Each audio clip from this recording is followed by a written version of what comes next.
Bienvenidos sean todos ustedes a su programa 360 grados. Debemos darle gracias a Dios sobre todo porque podemos compartir con ustedes informaciones que estoy seguro va a ser de mucho provecho para su salud, tanto de usted como de su familia. Aunque el día de hoy tenemos un invitado de lujo, el doctor José Papaterra, neurocirujano, como de costumbre hacemos un comentario al inicio.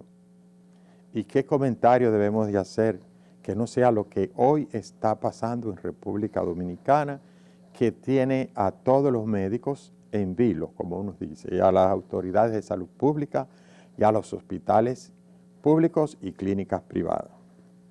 Como administrador del Centro Médico UCE, debo de decirle que hemos recibido una cantidad enorme de pacientes con esta patología del dengue. Pero no vamos a hablar del Centro Médico UCE, sino darle las orientaciones del lugar que usted como ciudadano debe de saber o recordársela. Les recordamos que el dengue es una enfermedad transmitida por una picadura de un mosquito, como es transmitida también la chikungunya, la fiebre amarilla y la malaria. Pero en este caso, este mosquito se llama Aedes aegypti. El Aedes aegypti lo que hace es transmitir la enfermedad de un paciente enfermo a uno sano. En sí, quien transmite la enfermedad es un hombre enfermo a través de un mosquito. Por eso se llama vector, o sea, transmisor de la enfermedad. ¿Qué sucede? Ese mosquito es un mosquito casero, no es un mosquito raro, es un mosquito negrito, un zancudito, que vive casi siempre y está detrás de las puertas de las casas. No vayan a pensar que es un mosquito gigante, no, ese mosquito que convive con usted a diario y él está ahí y tiene algunas patitas rayadas blancas. Ese mosquito, cuando ha picado a un paciente enfermo, le saca sangre, digo, son las mosquitas hembras, los machos no pican, son las mujeres, las mosquitas. Es bueno que se sepa eso. Esa mosquita necesita sangre para poder explosionar sus huevos. Entonces, cuando pica a otra persona, le produce la enfermedad. Bueno, usted me dirá, pero ya esto yo lo sé. Sí, pero ¿por qué se siguen muriendo tantos niños todavía en los diferentes países? Ya llevamos varias muertes en República Dominicana. Entonces, es bueno que se concentre en lo que le voy a decir.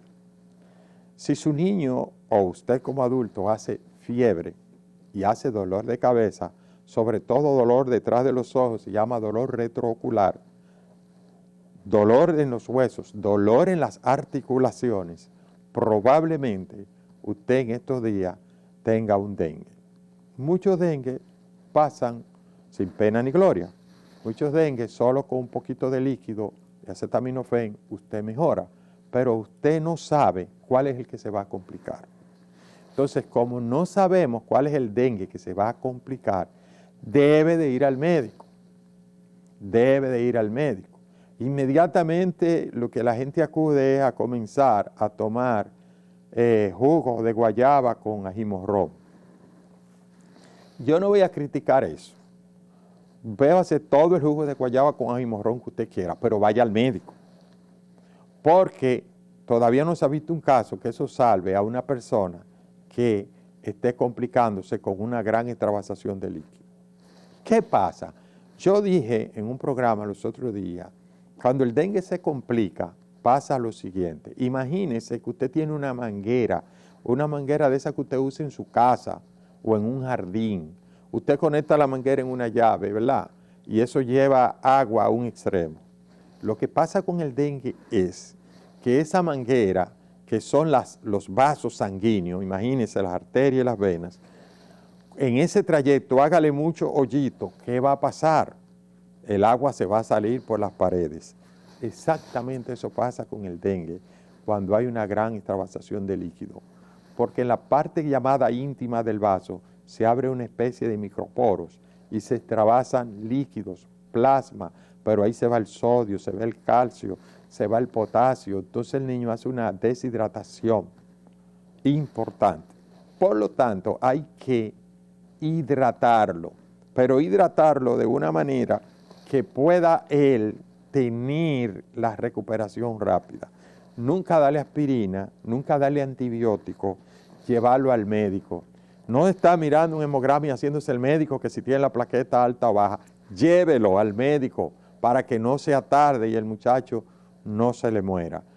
Este es nuestro comentario de hoy, nuestro consejo. Pausamos y en breve retornamos con su programa 360 grados.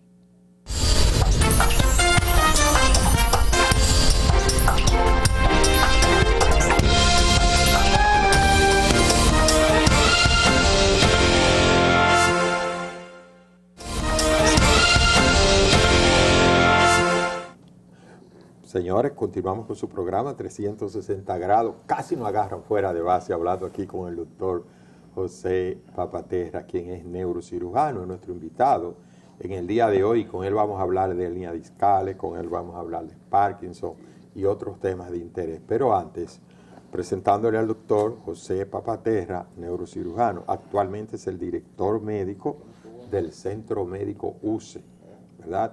Y queremos saber, doctor, ¿quién es José Papaterra? ¿Dónde usted estudió? Explíqueme un poquito de eso. Bien, antes que nada, muchas gracias por la invitación. Bueno, José Papaterra es neurocirujano.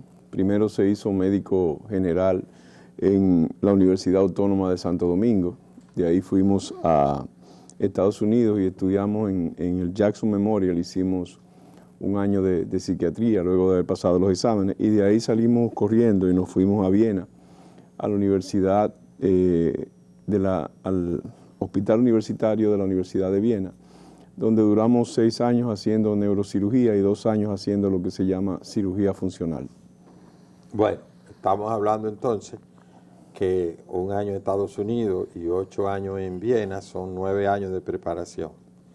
Entonces esto quiere decir que estamos con un profesional del más alto nivel y entonces hay que aprovecharlo. Doctor, dolores de espalda, que muchas veces son por espasmos musculares, que muchas veces es porque alguien movió algo mal una mesa, pero también existe un problema muy común a lo que ustedes le llaman hernias discales. ¿Qué son las hernias discales? ¿Cómo se producen las hernias discales? ¿A qué tipo de persona? Y sobre todo, ¿cuáles son las recomendaciones que usted da para evitar, si se puede evitar, y si ya lo tiene, qué hacer? Bien, vamos a empezar por el final. Para evitar una hernia discal hay que mantener siempre una buena postura. Hay que evitar levantar pesos, pesos excesivos sobre todo, y hay que tener lo que se llama una higiene de salud. Yo decía en un programa que lamentablemente quien construye las casas no son ergonomistas. ¿Por qué?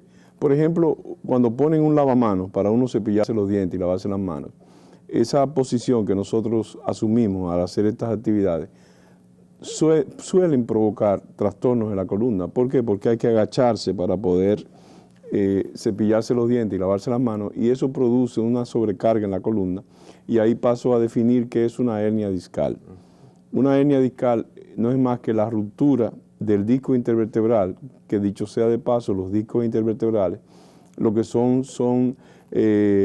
amortiguadores entre una vértebra y otra, y nos ayudan, como su nombre lo dice, a amortiguar, a soportar el peso que nosotros le hacemos a esa columna, la sobrecarga que nosotros le hacemos a la columna.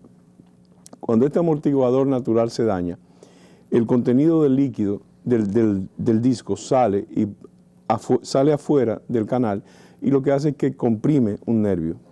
La sintomatología que sentimos de una hernia discal no es más que la compresión de ese nervio. El dolor viene de la espalda, pero se irradia a la pierna o se irradia a un brazo. Esto es una hernia discal, cuando sale el contenido discal del espacio natural donde debe de estar y comprime una estructura nerviosa. ¿A quién le dan hernias discales? A todo el mundo.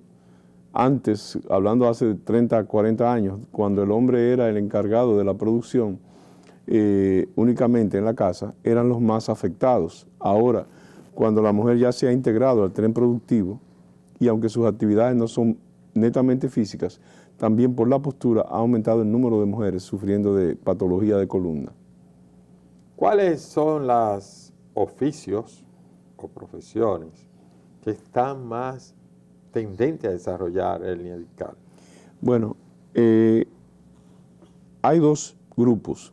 El grupo sedentario, que no se ejercita, que no fortalece los músculos de la espalda, Este es un grupo propenso a desarrollar hernias discales. Está el otro grupo, el grupo del obrero, que sí se ejercita y fortalece los músculos de la espalda, pero entonces complica el asunto con las sobrecargas de peso que tiene que levantar para hacer sus funciones. Doctor, la gente que carga en la cabeza grandes pesos, ¿podría esto llevarlo a ser una hernia discal? Muchos de ellos sufren de hernias discales cervicales. Acuérdense que las hernias discales se dividen por los niveles de la columna, por los segmentos de la columna. El cervical, que es el cuello, el dorsal, que es el tórax, y el lumbar, que es el abdomen bajo. Entonces, el menos frecuente, porque es donde menos movilidad hay, es a nivel dorsal. Ahí es muy raro que salgan hernias discales, a menos que no sea por trauma. Pero a nivel cervical, como usted bien dice, el ponerse una lata llena de agua o de fruta arriba de la cabeza, te puede producir un trastorno cervical, una hernia discal cervical. Lo mismo que cargar una funda de cemento en el hombro, te lleva también a poder producirte una hernia lumbar. ¿Qué diferencia hay entre el lumbago, el dolor de los riñones? Porque todo el que le duele ahí la espalda se agarra a mí y dice, me duelen los riñones, y se agarran donde no es. La gente cree que los riñones están allá abajo, los riñones están arriba, debajo de las costillas. Entonces se agarran ahí y que me duelen los riñones. Vaya al médico. Entonces, yo quiero que usted me diga la diferencia entre un lumbago, como dicen, un dolor de hernia discal y un dolor de los riñones. Vamos a empezar con los riñones. El dolor de los riñones es un dolor muy específico, cuando es un dolor por una litiasis renal, como se llama, lo que la gente comúnmente llama piedra en los riñones. Las personas de antes, los viejos, vamos a decir, de antes, decían que una piedra en los riñones, ese dolor es comparable con el dolor del parto. Es un dolor punzante, es un dolor intermitente, es decir, que no es un dolor que se queda en el tiempo, sino que da un dolor, da un espasmo, porque son dolores espasmódicos, y ese dolor se mejora, a veces sin ningún tratamiento. Y es específicamente en la región lumbar, debajo de las costillas, y se va hacia la espalda baja. El dolor del lumbago es la llamada contracturas musculares, que muchas personas le dicen popularmente, se me entró un viento. El viento es el lumbago. Ahora bien, ¿cuál es la diferencia de este dolor con el dolor de una hernia discal lumbar? La diferencia es que la hernia discal lumbar, el dolor se va de la espalda baja hacia la extremidad inferior, es decir, hacia una pierna. Y el dolor de la hernia discal regularmente está acompañado con lo que llamamos parestesia o calambres o adormecimiento del miembro inferior. ¿Unos masajes bien dados puede resolver un problema de hernia discal? No, no lo resuelven. ¿Una faja puede resolver el problema de hernia discal? Una faja te ayuda, el masaje te ayuda, pero recuerde que una hernia discal, yo hago la comparación con un zapato apretado, que te queda apretado, y que tú le metes una piedrecita en el dedo chiquito. Es un dolor que no se quita, es un dolor constante, y los masajes te pueden ayudar a relajarte y a disminuir el dolor, pero no van a quitar el dolor ni el problema. Yo veía antes que la gente compraba una cosa que le decían parcho poroso, y se lo ponían ahí atrás, y lo venden todavía. ¿Cuál es la función de eso? ¿Y podría eso resolver la situación? Ayuda, porque es un relajante muscular y un analgésico, pero nada más. No le resuelve. No. ¿Cómo ustedes diagnostican? O sea, ¿cuáles estudios, analíticas se hacen para diferenciar una cosa de otra? Bien, lo primero que se hace en un paciente con sospechamos una patología lumbar, es hacer un examen neurológico completo. Y en el examen neurológico, este examen nos va a arrojar síntomas y signos que nos dicen, que nos orientan a pensar en una hernia discal o no. Antes, yo llegué aquí en el año 95, el estudio de moda que había en esa época era la tomografía. Por tomografía podíamos diagnosticar las hernias discales. Ya después de los 90, de los 2000, entonces empezamos a recibir las resonancias magnéticas, la primera resonancia, que es el estudio hoy por hoy específico para diagnosticar una hernia discal. Y si nos vamos mucho antes, a la época del doctor Ney Arias Lora, se diagnosticaban por radiografía lumbares. Antes de los 70 no existía la tomografía. Entonces pasamos de radiografía a tomografía. Exacto. Y de tomografía a resonancia magnética. A resonancia magnética. Estos pacientes, ¿a qué edad? Y si hay, bueno, te hablo de que el sexo ya no es tan frecuente. No, no es tan imagino frecuente. que todavía sigue siendo preponderante en el hombre. Pero ¿cuáles son las edades que con más frecuencia ustedes ven hernias discales? Mira, la edad más frecuente es la edad productiva del hombre. Sobre todo en los 30, a partir de los 30, 40 y hasta los 80 años hay pacientes con hernias discales. Claro, la etiología es diferente. Ahora bien, debido a la mala higiene de salud que nosotros llevamos, yo he tenido la oportunidad de operar niños de 14 años con una hernia discal. Doctor, te he dicho el término 2 o 3 veces, higiene de salud, y escúcheme hacer esta introducción. La persona siempre piensa en el término higiene a limpieza, a limpiar algo, higiene. Uso cloro, utilizo agua, utilizo jabón, eso es higiene. Bueno, se habla de higiene mental también, pero dígamele al público, porque ya he dicho 2 o 3 veces, higiene en salud, mala higiene en salud. ¿A qué usted se refiere? Esa es una muy buena pregunta. ¿A qué usted se refiere? Bueno, la higiene en salud me refiero a evitar los hábitos tóxicos. ¿Cuáles son? El alcohol, el café que nos tomamos una Pero venga hora. acá, ¿y cómo usted es un país que bebe tanto? La gente me va a decir que... Explíqueme esto. Bueno, es que usted se puede tomar 4 o 5 tazas de café, pero no se puede tomar 15 ni 20 tazas de café al día. ¿Y el alcohol? El alcohol, yo di una conferencia en la UCE sobre el alcohol y a la gente le gustó mucho, porque decía, entre paréntesis, que todos estamos acostumbrados a que el alcohol te haga daño con varias copas, con varios tragos. Usted sabe que usted dijo alcohol, hay gente que cambió la televisión, porque la mujer le dijo, Sí. mira lo que yo te dije, el alcohol, pum, y lo cambió. Los hombres la cambiaron, pero las mujeres vuelven y la ponen. Yo empecé la charla diciendo que un solo trago de alcohol te puede producir daños permanentes en el paciente.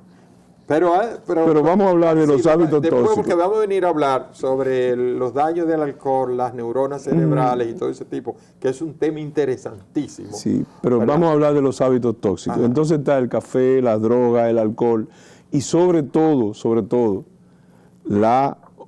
el sedentarismo. La persona sedentaria que no hace ejercicio, que no se mueve, es una persona que está propenso a sufrir de obesidad. Y esa obesidad es una sobrecarga enorme sobre la columna. Eso es. Y cuando hablo también de higiene de salud, me refiero a hacer ejercicios diariamente. 15, 20 minutos. Usted no tiene que convertirse en Arnold Schwarzenegger para Ni un maratonista. Ni un maratonista. Usted puede hacer su ejercicio 15 a 20 minutos al día y con eso es suficiente. Ejercitarse es muy importante. Y lo último, y no menos, lo penúltimo y no menos importante, sería la dieta. Una dieta basada en alimentos menos procesados. Cuando hablo de alimentos menos procesados, es evitar los alimentos que ya están hechos. Por ejemplo, pastas, que lo que hay es solamente que hervirla y ponerle sazones. Sino tratar de volver a lo natural. Todos esos embutidos, doctor. Embutidos, lácteos. Es volver a lo que era natural, a lo que como se cocinaba en el campo, que se hacía una gallina sin sopitas, por ejemplo. A ese tipo de alimentación, de verduras, de frutas, a eso debemos de abocarnos para tener lo que se llama una higiene de salud.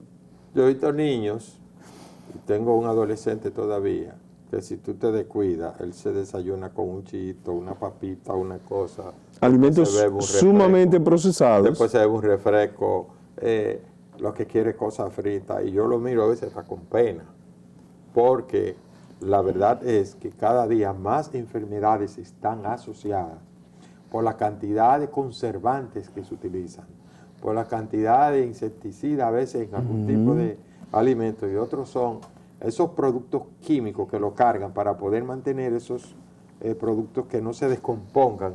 Eso y no olvide el uso del azúcar. Porque todo lo que usted me está diciendo, los chitos, las papitas, todo eso perdón, es en base a azúcares. Azúcares altamente procesados que son altamente dañinos para el individuo. Una vez una persona, ustedes lo intervienen quirúrgicamente, esa persona, ¿qué por ciento de recuperación de su funcionalidad adquiere de nuevo? Bueno, yo le voy a responder la pregunta con un ejemplo. Yo operé una jovencita de 26, 28 años una vez, que ella es jinete, ella cabalga en casa de campo. Y yo la operé y se fue bien a la casa y yo le prohibí que se volviera a montar en caballo. Y ella me mandó una foto a los 2 meses haciendo pirueta en un caballo, diciéndome lo bien que se sentía. ¿Qué le quiero decir con esto? Que el individuo tiene que hacer, después de una hernia discal, lo que lo haga sentir bien. Yo no recomiendo que levante pesas, pero si usted es un loco con las pesas, levante sus pesas, pero con cuidado. Y menos peso. Si usted antes levantaba 200 libras, ahora levante 125. Y con más técnicas y cosas. Con mejores técnicas y más cuidado, a eso me refiero. Y decían los viejos que el hombre que la columna se le dañaba ya no era hombre. Eso tiene su cierto grado de importancia.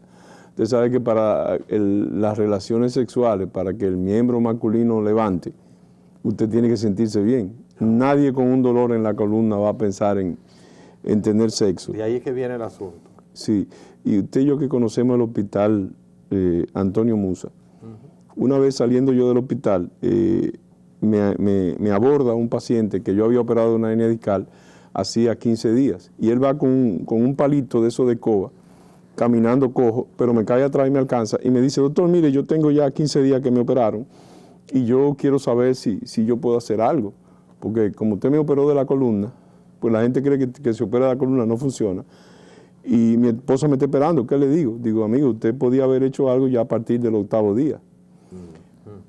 Soltó el palo y salió tan rápido que yo no lo alcanzaba. Bueno, señores, estamos conversando con el doctor José Papaterra, neurocirujano. Estamos aprendiendo muchísimas cosas. Yo espero que ustedes también. Vamos a hacer una breve pausa para continuar con su programa 360 grados.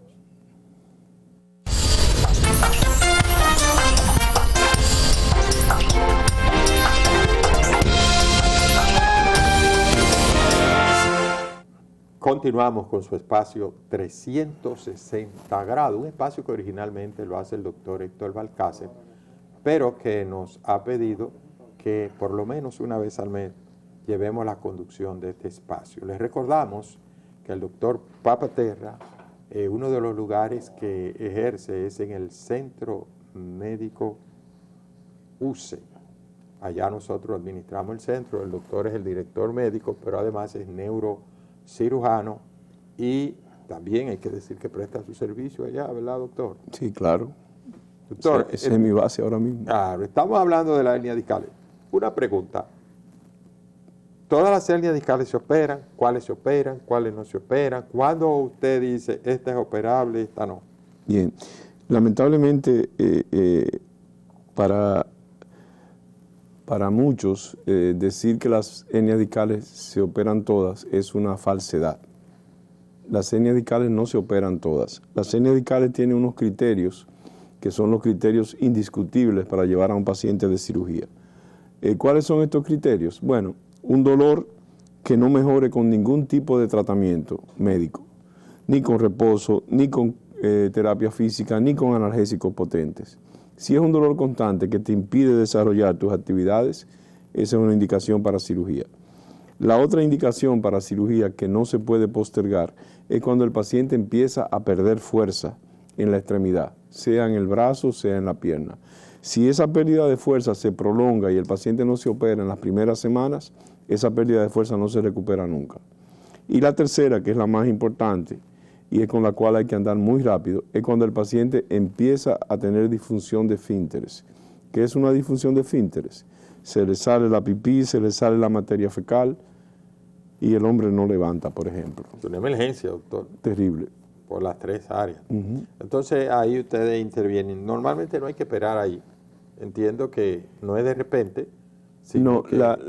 regularmente la mayoría de las hernias que se operan son las que tienen un dolor que no mejora con ningún tratamiento. Y es un dolor constante y es un dolor que se va agravando con el tiempo en vez de mejorar. Yo oía antes que la gente lo ponía a dormir en tabla, en el piso. ¿Qué hay de cierto con eso? Sí, claro, hay muchas técnicas para mejorar el dolor de una hernia discal. Inclusive hay una tabla que se llama la tabla de inversión, en el cual tú te subes en la tabla y la tabla te pone cabeza hacia abajo y eso mejora un poco el dolor de la hernia discal. Pero no lo resuelve, no o sea, lo resuelve, son paliativos. No. Son tratamientos paliativos, son medidas exacto. paliativas. Bueno, doctor, yo no quiero, el tiempo está avanzando y le prometí al público que nosotros vamos a tocar también el tema del Parkinson, ¿verdad? Y no quiero que usted se vaya sin hablar un poquito de esta enfermedad.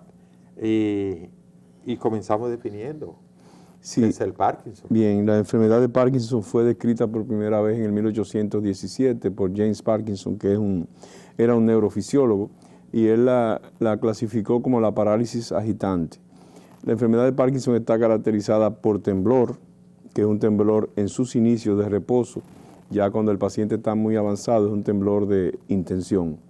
Reposo e intención se describe. El reposo es cuando yo estoy aquí tranquilo e intención es cuando yo intento tomar esta copa de agua y me empieza el temblor. El temblor es una de las características, uno de los signos de la enfermedad de Parkinson y de los síntomas. ¿Cuál es el otro? Uno muy discapacitante es la dificultad para la marcha. El paciente empieza a caminar en pasitos cortos. El paciente empieza a tener una lentitud exagerada en todos los movimientos intencionales que él tenga. El paciente tiene un rostro muy característico de la enfermedad de Parkinson y es que no se le ve afectos en el rostro, sino es un rostro sin ningún afecto, es un rostro sin ninguna expresión. Otra de las características de la enfermedad es la dificultad para una ecolalia, es decir, una voz que se siente hueca, una lentitud para hablar. Otros signos que no son tan visibles sería el estreñimiento, sería también, sí es visible, la depresión y por último la demencia. Bien, la pregunta es, ¿la depresión se produce de manera fisiológica por alguna situación en el cerebro o se produce por la persona no aceptar la enfermedad o que el hecho de verse la mano temblando, porque estamos hablando de las personas que normalmente hacen esto, que tienen unos temblores y que no lo pueden frenar la mano, entonces son personas que a veces se aíslan, que no quieren salir aparte. Sí, lo primero es una depresión por el deseo de aislarse, para el deseo de evitar que lo vean con el temblor. Y que le estén preguntando. Y que le estén preguntando por qué tú tiemblas, qué tú tienes. Y eso va haciendo que el paciente se vaya aislando y ese aislamiento autoimpuesto va provocando que el paciente desarrolle una depresión, que es una depresión ya fisiopatológica, es una depresión ya que se produce por alteraciones que se hacen en el cerebro. Siempre que se produce algo, que hay una conducta repetitiva en el cerebro responde creando nuevas interconexiones para poder sustentar esa conducta. ¿La dopamina juega algún papel en esto? Sabemos que neurotransmisores importantes son dopamina, serotonina, oxitocina. Etcétera. Y la oxitocina. La oxitocina siempre más la ligamos a la mujer y al parto como una hormona que ayuda a la contracción uterina, a la eyección de la leche, etcétera. Pero en este caso, ¿cuál es esa sustancia? Bueno, la dopamina es el elemento fisiopatológico en la enfermedad de Parkinson. ¿A qué me refiero? Que hay una parte del cerebro que se llama la sustancia negra que está en el encéfalo. Cuando esta sustancia empieza a degenerarse con los años, porque la enfermedad de Parkinson es una enfermedad degenerativa que debe aparecer después de la sexta, séptima década de la vida, aunque hoy en día no es así, aparece antes. Cuando esta dopamina empieza a disminuir a nivel cerebral, esto produce los signos y los síntomas de la enfermedad de Parkinson. Bien, a partir del año 1965, el profesor Louis Mayer en Viena fue uno de los descubridores de lo que era la levodopa. Y cuando se empezó este tratamiento, esto revolucionó la calidad de vida de los pacientes de Parkinson. Los pacientes de Parkinson empezaron a mejorar significativamente por la dopamina sintética. ¿Y qué actualmente, cuál es el diagnóstico? Ya sabemos que por el temblor, usted dijo ahorita, y se me puede pasar, que anteriormente pasaba en la sexta década, pero que ahora es más temprano. ¿Por qué ahora es más temprano? Por la calidad de vida que nosotros tenemos ahora, por la higiene de salud que he mencionado tanto en este programa, aparecen Parkinson a edades tan tempranas como los 40, 35, 37 años, que antes no aparecían. ¿La genética o la herencia tiene algún papel en esto? No, la genética ni la herencia tienen papel en esto. No, porque mi papá hizo Parkinson, yo tengo que hacerlo. Para nada. No es como la diabetes y la hipertensión. No. Hay una enfermedad, no enfermedad, sino una situación que produce temblores que se llama el tremor esencial, que sí es genético, pero no es una enfermedad, es una condición médica. Y el delirium tremens, que es producido por la falta de alcohol. Cuando le deprivan del alcohol, exacto, sí. Entonces se pone temblando y sudoroso. Muy parecido al Parkinson, y con muchísimas cosas. Pero es transitorio y sabemos que se está sí. ligado al alcohol. Y sabemos que esta enfermedad normalmente la tratan los neurólogos. Sí. ¿Verdad? Sí. Pero hay un % mínimo de ellos que yo creo que le ponen unos cables, bueno, sí, eso.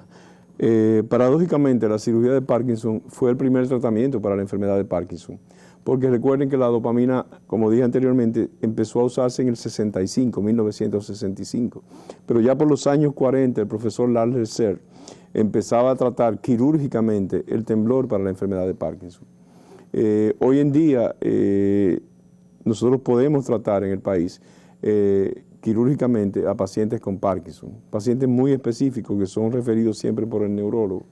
Y esto puede controlar y mejorar de forma muy significativa la calidad de vida del paciente. Estamos hablando que el paciente que está con el neurólogo y que no está teniendo la respuesta esperada, adecuada, o que la enfermedad sigue progresivamente avanzando y que le cambia un tratamiento y le pone otro y sigue el asunto.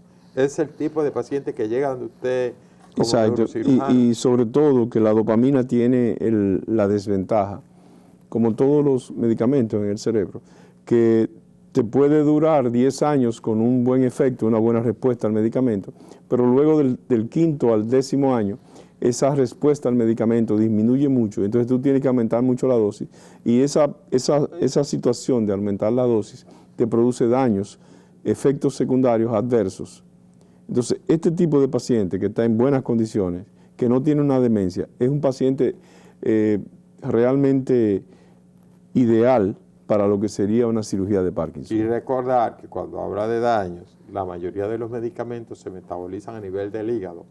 El hígado es el laboratorio del cuerpo, otros se metaboliza o se elimina por el riñón. Y esto va dejando a veces daños. Y cuando se habla de una sobredosis, como dice, entonces son medicamentos muchas veces son hepatotóxicos, otros son ototóxicos, otros hacen daño en el nervio óptico, etcétera, etcétera. Y entonces ya ahí está la disyuntiva en que, óyeme, ya estoy poniéndole una dosis. Bueno, normalmente la FDA, la Food and Drug Administration, tiene en todo su catálogo los parámetros hasta dónde se puede dosificar a una persona. Doctor, y hablando de eso, usted sabe que la gente con esto de la automedicación, más de 6 millones de personas mueren todos los años por automedicarse. Yo voy a hacer un programa aquí un día para que la gente vea la cantidad de personas que mueren por automedicarse. Pero antes, doctor, y estos pacientes con Parkinson, ¿no será que a una gente le echaron un mal y le cayó?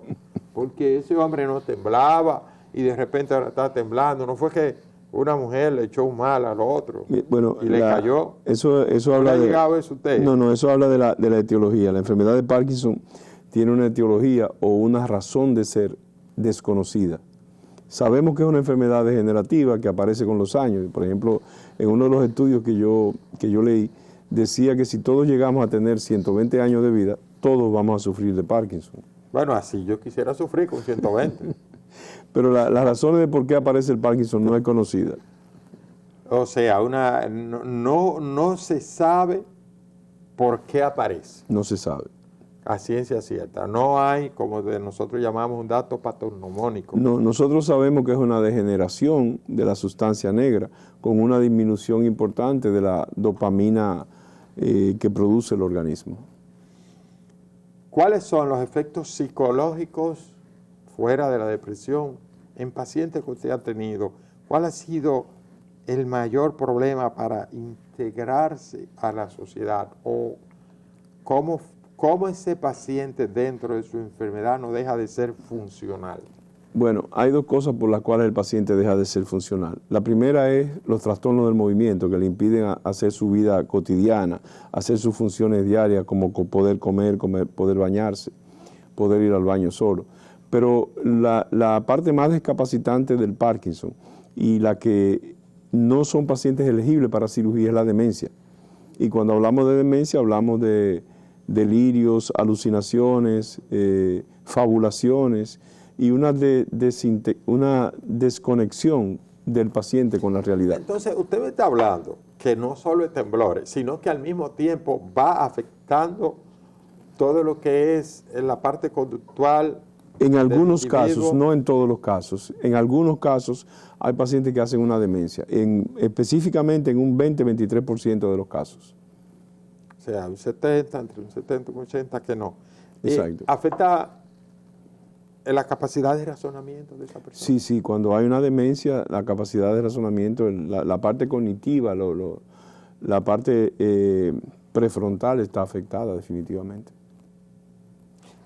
Bien, esto es muy importante porque entiendo que este tipo de persona debe de tener apoyo. ¿Cuál es la prevalencia en la población? ¿Cuántos casos se esperan que en una población se presente? ¿Es más frecuente en un tipo de raza que en otro?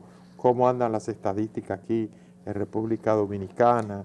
Bueno, como usted sabe, aquí en República Dominicana nosotros no tenemos estadística de Parkinson. En Estados Unidos son 100.000 por cada 100.000 al año por cada 10 millones de habitantes, algo así, sería menos de un 1% de la población. Aquí yo le puedo decir que el sexo más afectado es el masculino. De 3 a 1 se afectan más los hombres que las mujeres. No hay una predisposición por raza, ni por clase social ni económica. ¿Cuál es su horario? Ya esto es una pregunta personal, porque el tiempo se nos está acabando y ahorita el control, como ya me dice que me quedan 2 minutos. Así que, ¿cuál es el horario suyo? Porque yo sé que mucha gente que lo está viendo dice, pero yo quiero ir donde esté ese doctor. Bueno, yo estoy todas las mañanas, excepto los miércoles, en el Centro Médico UCE a partir de las 8 de la mañana. Recuérdense que el Centro Médico UCE está en la Máximo Gómez, casi esquina Pedro Enrique Jureña. Y allí pueden encontrar al doctor José Papaterra. Yo no tengo que hablarle más. Ustedes pueden ver la capacidad de este caleno, que con una larga, primero, preparación y con una larga trayectoria, personalmente le conozco desde hace muchos años y puedo dar fe y testimonio que es un profesional, no solo que tiene las habilidades y destrezas que se espera para que sea un profesional competente, sino que tiene también un alto sentido de la ética y de la moral. Y eso complementa o completa al profesional que tenemos aquí al lado, el doctor José Papaterra. Doctor, un último mensaje final porque nos vamos. Bien, yo diría que hago hincapié en que debemos de cuidarnos, que debemos de llevar una vida saludable, evitando los excesos, evitando la obesidad, ejercitándonos y siempre una buena dieta. Y sobre todo, cada vez que tenga algún síntoma que salga de lo común, vaya y visite a su médico. Bien, hemos estado conversando con el doctor José Papaterra, neurocirujano. A ustedes, amigos de 360 grados, muchísimas gracias por haber estado en sintonía. Recuerde que le pedimos al inicio del programa que por favor, si usted tiene fiebre, dolor de cabeza, malestar general, el niño está vomitando, no se quede en su casa dándole remedios. Vamos a evitar más de 9.000 casos. En la última semana de julio ya íbamos por 8.300 casos, de agosto, perdón, 8.300 casos en el boletín último de la última final. Entonces estamos sobre los 9.000 casos De hecho, nosotros allá en el centro médico tenemos una cantidad enorme de pacientes ingresados. Señores, hemos llegado a la parte final de su programa 360 grados. Solo nos queda darle las gracias por la sintonía que han mantenido en su televisor. Será hasta entonces.